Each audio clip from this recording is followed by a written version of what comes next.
Hello guys, this is Olivia Wiles. Welcome back to my channel. If you've never been here before, I have alopecia universalis, which is a condition that causes my hair to fall out. It's an autoimmune disorder, and I like to post videos relating to these kind of topics. Today, I wanted to take the opportunity to talk about microblading. It is semi-permanent tattooing.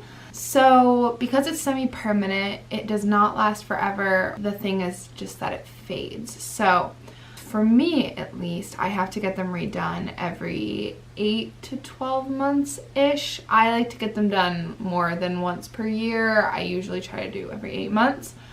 I think I've had them done about 4 or 5 times now. I started a couple of years ago, and I absolutely love it. I just got my eyebrows microbladed a few days ago. If you can't tell, I'm absolutely freezing. I'm in Portland, Oregon right now, so as some of you might know, my home is in Ohio, and I am here for a bit of the summer for an internship, and I'm living with my aunt right now.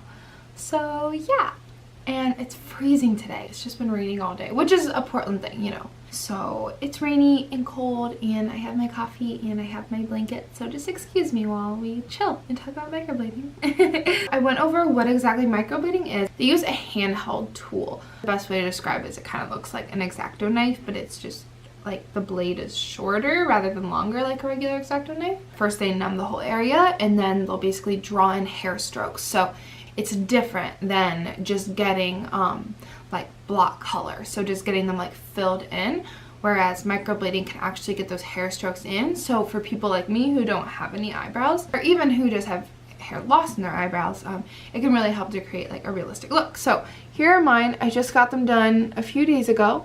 The scabs have not fallen off yet. Scabs do form after you get the process done because they are, you know, little cuts being made in your skin. Is it painful is one question that is commonly asked. I do not find it painful. I find it uncomfortable, but I would not say painful. They give you a numbing cream. It's like a white cream that I get, which I'll insert a photo of. I look really silly, like a bald Santa Claus or something. It works good. You just kind of let it sit there for a while, and then they'll draw the strokes on, and you hardly even feel it. Eventually the numbing cream starts to wear off a little bit, and you can either ask for more at that point, or in my case, I just kind of wait it out because it doesn't really bother me that much. It doesn't hurt necessarily, it's just uncomfortable. Other people might experience more pain than others, I've been told, based on your skin type.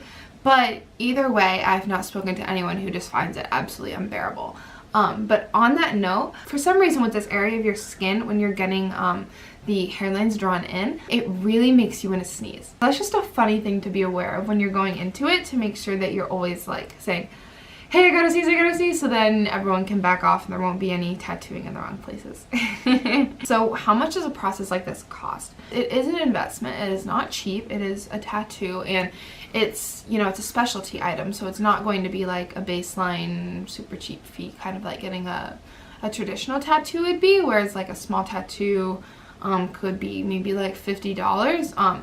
Getting cosmetic tattooing in small areas such as your eyebrows is going to be a lot more expensive. The initial fee is, a lot of people charge you a lot. On the internet it'll tell you like $600 to $1,000 for the first tattooing.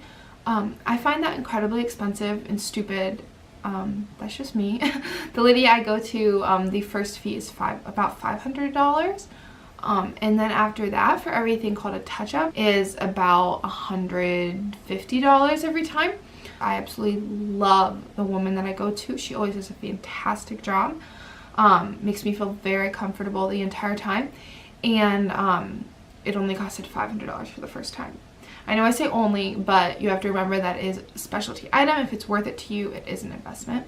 So what I mentioned earlier with the touch-ups was, after you get a session done and the scabs fall off, you're most likely going to notice that there are some places where the color did not hold where it should have. That could be for various reasons. Your skin didn't hold it, or maybe you scratched that part of the scab off and the color came out with it. It's very important not to touch it afterwards. But basically, if it doesn't hold up exactly how you'd like, you come in about maybe like 2 to 3 weeks later, and then you get a touch-up appointment.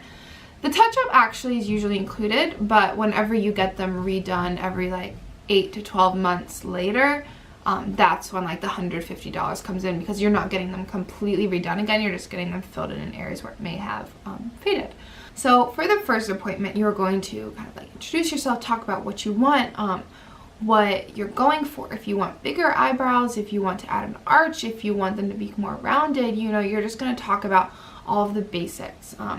What kind of color you're looking for. You're looking for a bolder tone, a lighter tone, just something to blend in or to fill in a gap, you know? You're going to go over all of that. So don't feel like any of that is just up to your tattooist. That's not how it goes. It's completely up to you. You're going to talk about all the options and you're going to draw. Like, you're going to draw fake eyebrows on, so to say. Just playing around with makeup. It's going to be like an eyeliner pen most likely, where you're just drawing the shape on over and over and over again, and then like using makeup remover wipes and, you know, adjusting here and there and everywhere, and you're basically just going to get it until you have achieved your perfect sleek eyebrows. So once you get that, it could, you really shouldn't feel rushed with that either. The first appointment should have lots of time allotted for it. For me, I think the first appointment was like 2.5 to 3 hours after everything was said and done. But I would say we didn't actually start tattooing until an hour into my appointment. So really, you need to make sure you feel comfortable. If your tattooist is not making you feel comfortable, if they're not giving you enough time to play around, then you're probably not at the right place. And then after that, you'll probably play with colors. So you'll mess around with different colors. You'll talk about all of that in the appointment. And for the first appointment, they should at least be very, very cautious, going step by step, having you check it every once in a while, just to make sure that they're on the right track, that kind of thing. So they'll numb it. In my experience, they put like that cream on, like I mentioned earlier, which I'll show the photo of here. And then they'll go in with the scary tool, so to say. So they'll start drawing in the lines. Like I said, just discomfort. I don't find it painful at all.